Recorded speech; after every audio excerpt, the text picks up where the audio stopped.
I'd just like to introduce very quickly what the format's going to be. Each company is going to be getting a total of 7 minutes max to pitch. Judges will have 6 minutes for Q&A, and judges will be tabulating scores in the back end here. And each session, we're going to have 2 pitching sessions. The first session has 3 companies, SoftAI, KUMO, and Bull Party. And we're going to announce a winner for our pre-revenue session. And we're going to have another session after that, which is focused more on post-revenue companies, a little further along. So I'd just like to introduce James Castle and Brandi Kolosky, who are judges. So there they are here. So thanks so much for joining us. And without further ado, I think just given the time, we should kick things off. So is Jake here at this point at SoftAI? I heard he was having a little bit of trouble connecting. If not, we're going to move forward with KUMO to go first. Dr. Johannes Pulsfort. All right. So welcome to the presentation of KUMO. My name is Dr. Johannes Pulsfort, and I would like to share with you why I think KUMO is a great idea. KUMO is money backed by nature. And if you want to have further information about KUMO, please also feel free to visit our website, kumo.earth. In order to explain the opportunity of KUMO and division, it's important to notice that we want to tackle the climate change paradox. We are a 100% nature-backed stablecoin, and we want to basically make owning a dollar climate action and integrate climate finance into every transaction in every financial transaction in order to make it something that is driving climate action and make it as inclusive and effortless for people and companies to use it. The magic behind KUMO is simply that you, for example, deposit your carbon credit into our protocol. You take out the KUSD, which is our green stablecoin, in return, and then you basically lock in that carbon as it becomes part of our protocol as in form of collateral. And obviously, the more KUSD is in circulation, the more carbon is locked in our protocol. A bit more on the functionality of our protocol. So for the DeFi savvy users around there, we are the MakerDAO for nature-based assets, and we basically want to take in carbon credits as a collateral.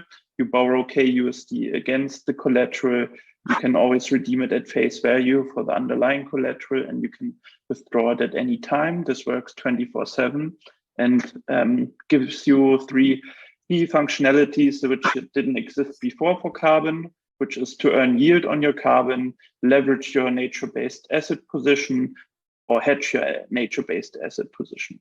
And you can do it for a 0% interest rate. We are not only a PowerPoint presentation, but actually we have a live and running product, which you can test for yourself. So you can come to me after the presentation, and I'm happy to guide you through our demonstration. We have 100% of our alpha test version fully developed, tested.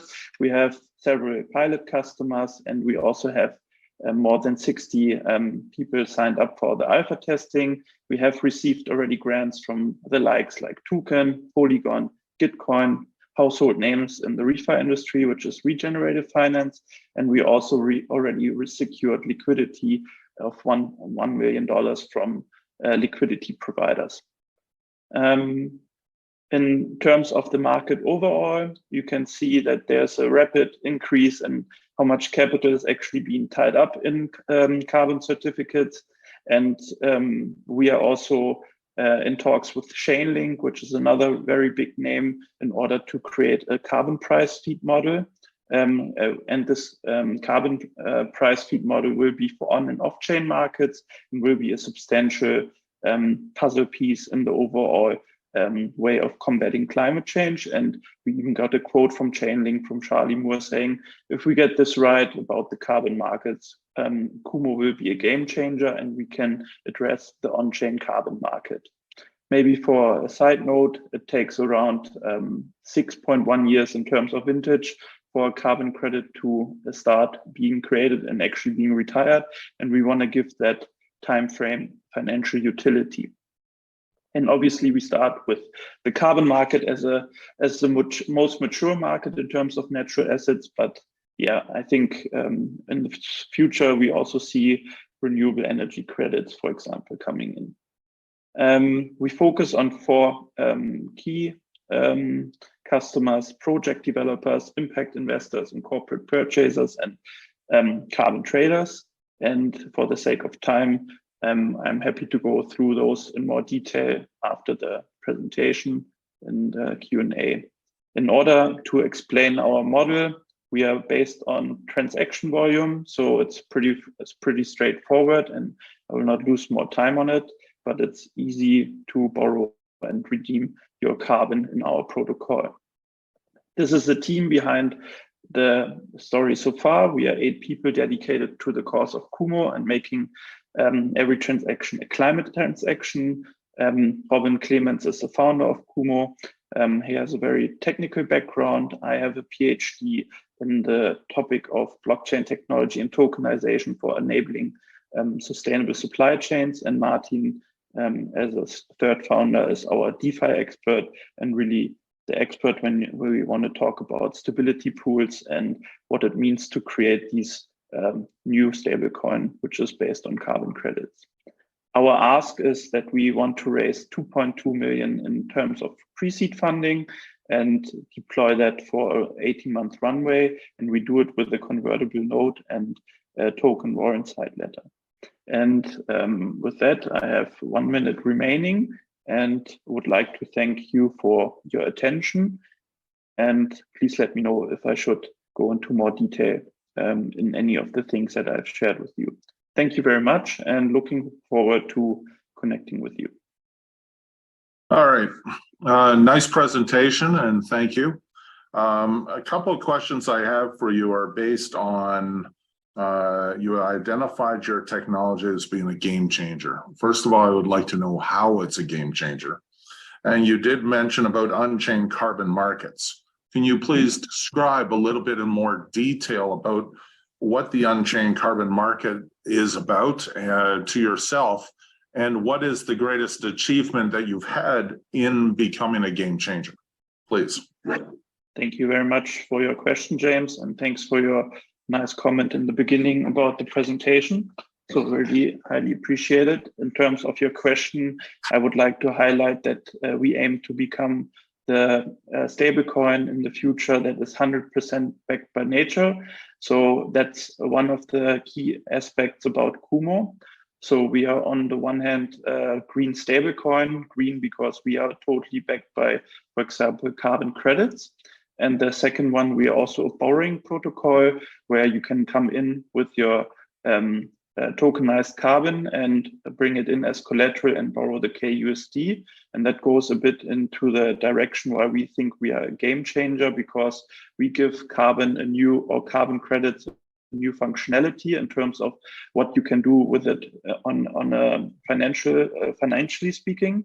So in terms of financial primitives, we bring in the yield function. You can leverage your carbon and basically, for example, finance a new a carbon project if you're a carbon project developer, or you can hedge your position that you have with carbon. So I think these elements comprise the answer to your question, and please let me know if I should specify further. Thanks. No, I think you've done it great. Thank you very much, and nice presentation once again. Brandi?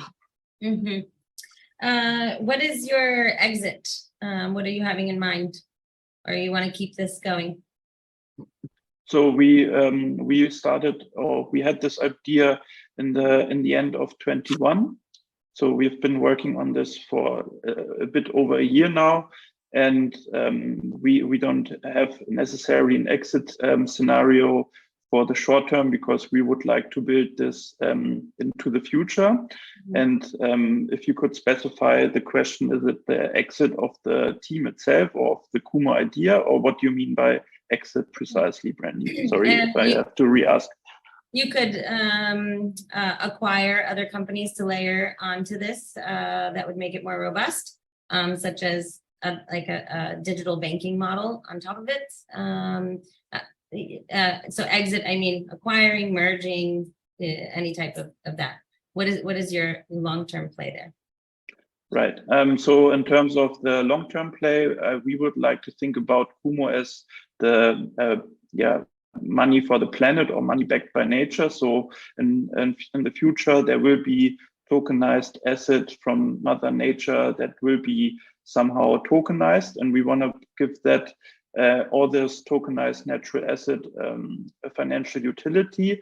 And for us, we would like to grow with this really big vision that we have in order to bring to make it as easy as possible to drive climate action, and that for us is driving making it as easy as possible for companies, but also for B2C clients to own KUSD. And in terms of growing our solution, we are partnering with existing refi players already that are tokenizing carbon credits, like Toucan, for example. We have a connection with them, and they're a very well-known player in the refi market.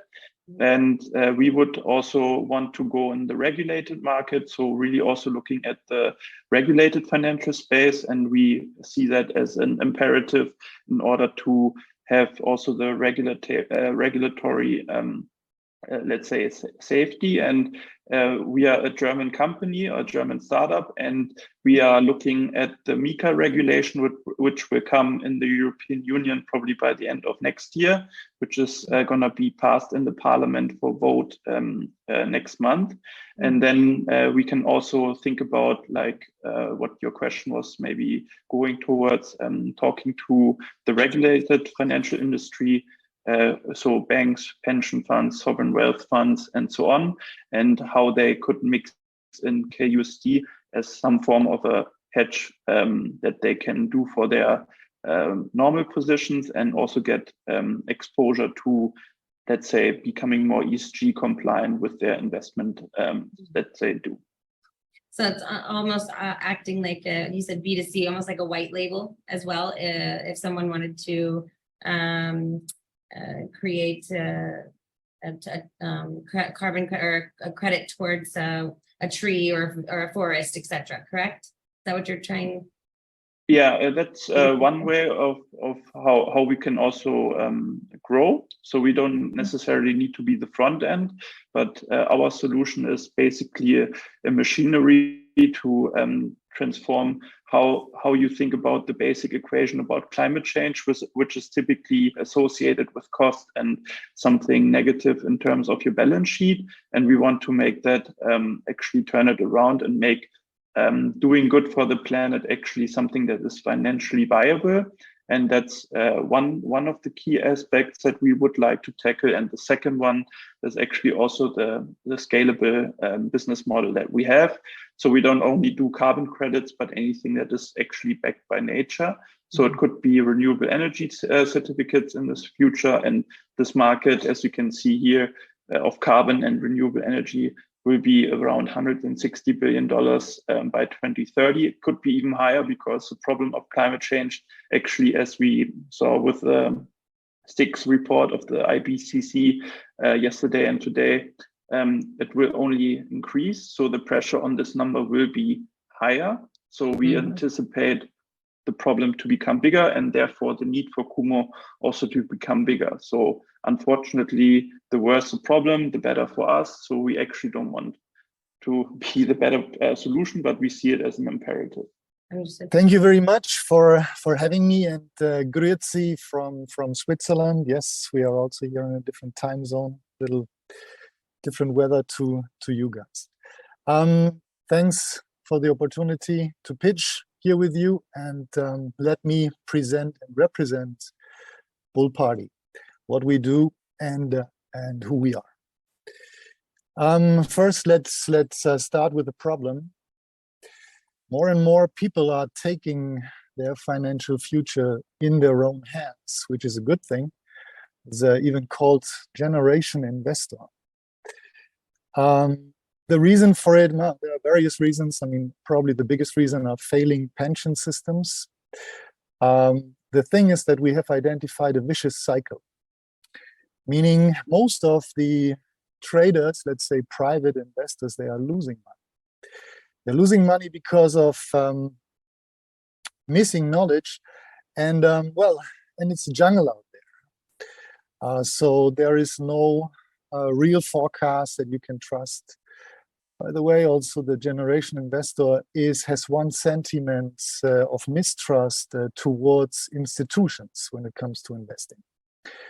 We know from research that the average trader is using 8 platforms. That doesn't make it easier for them. So we are trying to help here, and we came up with a solution. So we develop a live streaming platform that has 2 main USPs, let's say. We want to be the go-to place. We are a dedicated video live streaming platform for finances, and we will support investors with AI-based information extraction. We are coming to this. This is kind of, that's what we give them superpowers. We have a business model here. We, let's say, show the main patterns. There are more. On the upper part, you basically see monetization ways based on commission, respectively on revenue sharing. And on the lower part, you see an in-house development that we are working on, which is based on conversational AI for sentiment analysis. We have, when it comes to the team, the main thing we share is trust. We worked together already successfully, and the trust is also, let's say, the main attribute that we want to have as a center of whatever we do. We are specialists from all relevant fields. Some of us own their own companies. Let's say, for example, Olaf on the very right, he owns a leading omni-channel contact center provider in Europe and is heavily involved in artificial intelligence. That means that we can, let's say, access existing capabilities here. We don't have to develop everything from scratch. When it comes to the competitive landscape, it is important that we understand us as being in the intersection of 3 huge and hugely growing and hugely competitive industries. And we understand that there is a shift in power towards the creators' economy. And there is a democratization that is happening, and we understand our business model and base our business model on those trends. When it comes to the financial forecast, we heavily analyzed the markets, and we have, let's say, based on TAM, total addressable markets, that is an actual take on the total amount of users that you see on various streaming platforms, on various financial platforms, and when we break it down to the serviceable market and then actually to the obtained market, let's say, we will go forwards with a value-based pricing model in this way, that we go step by step, we go feature by feature. We know that we will not start having all the features on deck that ultimately we will use for our own monetization. But let's say with every feature that we develop, our users will have more value, and they will also, let's say, increase, let's say, their own investments, their own success, and we will participate in that sense. So I was trying to make it very short to give you some more time for your questions. it is much more that we could talk about, and I would be very happy to have a deep dive session with any one of you that is interested. And yeah, visit our marketing site. We have an alpha version already developed at bullparty.tv, so you get some impressions how it looks like already. We are on it, developing the beta version. And yeah, this is what I can say. Go ahead, Brandi. Okay.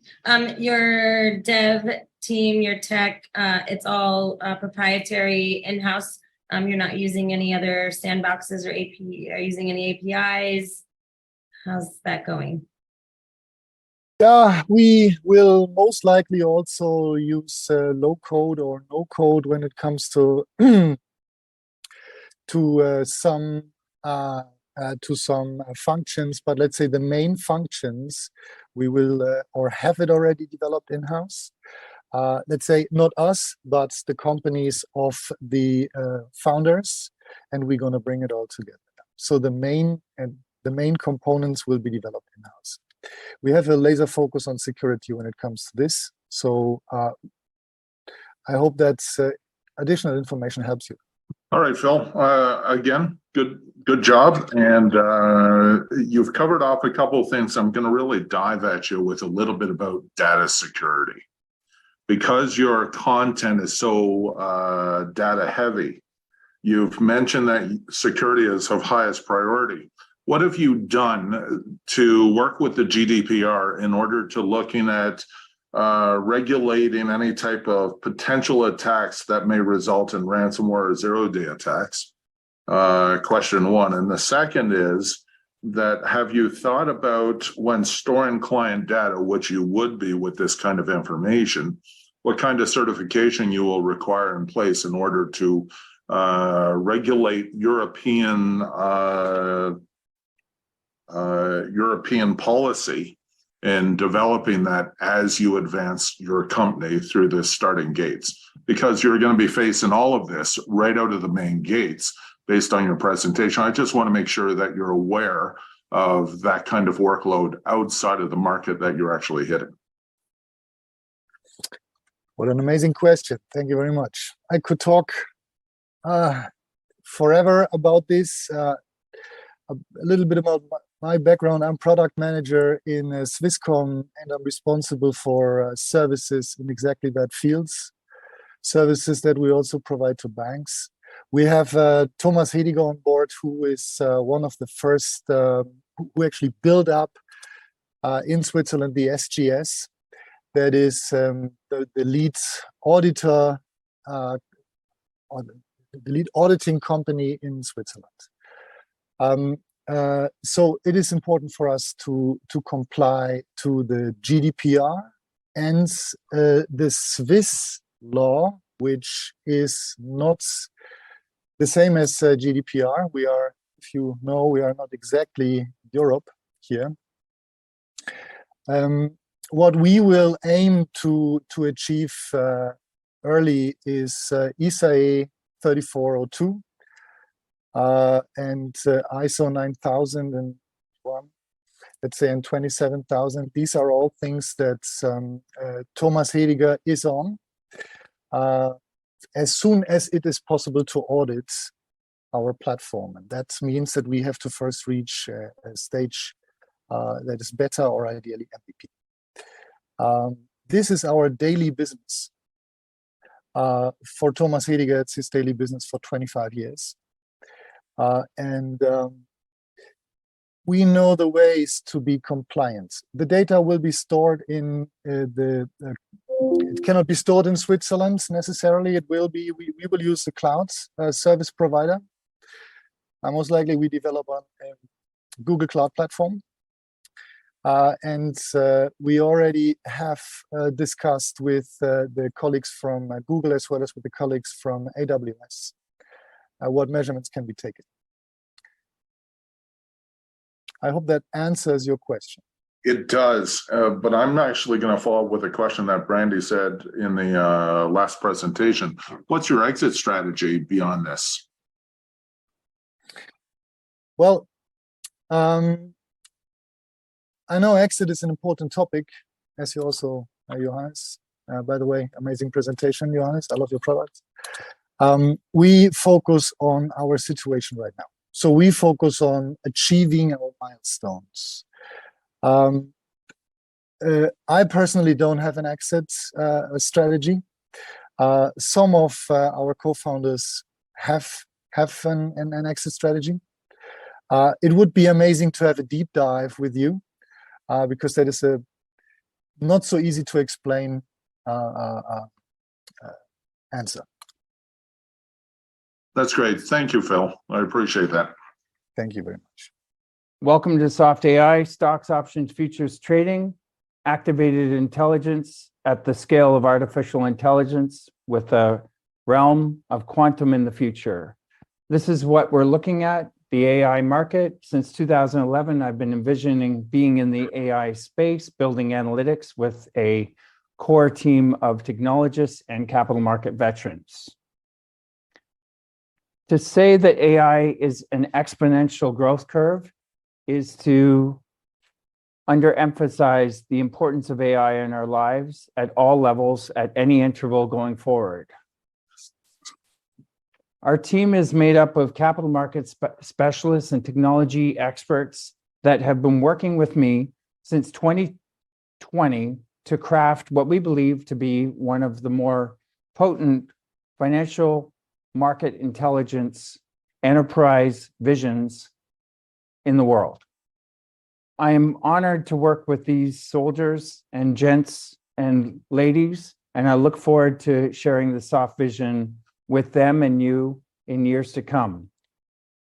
Alexander Logie, my partner, was at an international bank as the head trader for a global debt derivative group with 60 billion under management. Jonathan Davis, a sailor and a gent, was a head trader with Goldman with 400 million under management and 20 years of trading with 4 losing months. Margaret Brokaw, our director of client relations, helped our company understand Fed policy, having been there for 20 years at the Federal Reserve and having worked 2 under Chairman Greenspan, and Mark Hurst, who is my other partner who built the trading algorithms that we've been developing for years since 2011 and now growing into a full financial services AI group. How many minutes left? You have 3 minutes and 50 seconds. Our solution is a low-cost licensing solution that can optimize portfolios, provide trading strategies and idea generation. Instead of at BlackRock or Bloomberg's cost, we do it for $1 million, and the return on that is 10 to 20 million per million that comes in every year. The dashboard that we're creating has capabilities that are featured here, and to say that we can calibrate financial market intelligence at the speed of thought is an understatement. Here's what we are talking about. This is the dashboard. Funding was halted in 2021, and now we're optimizing portfolios via a Bloomberg synthesizer using BPipe and being able to calibrate all strategies via this dashboard. The dashboard is part of the bigger vision, which is a VR, virtual reality, and quantum spectrum. You got 1 minute left. Are you if there's no advancing of the slides, let us know if you'd like us to move to judges' questions. Yeah, judges' questions. Go ahead, James. Okay, well, judges, there we go. Thank you very much for the attempt at trying to do the presentation. I am definitely interested in some of the keywords that you have identified, Jake.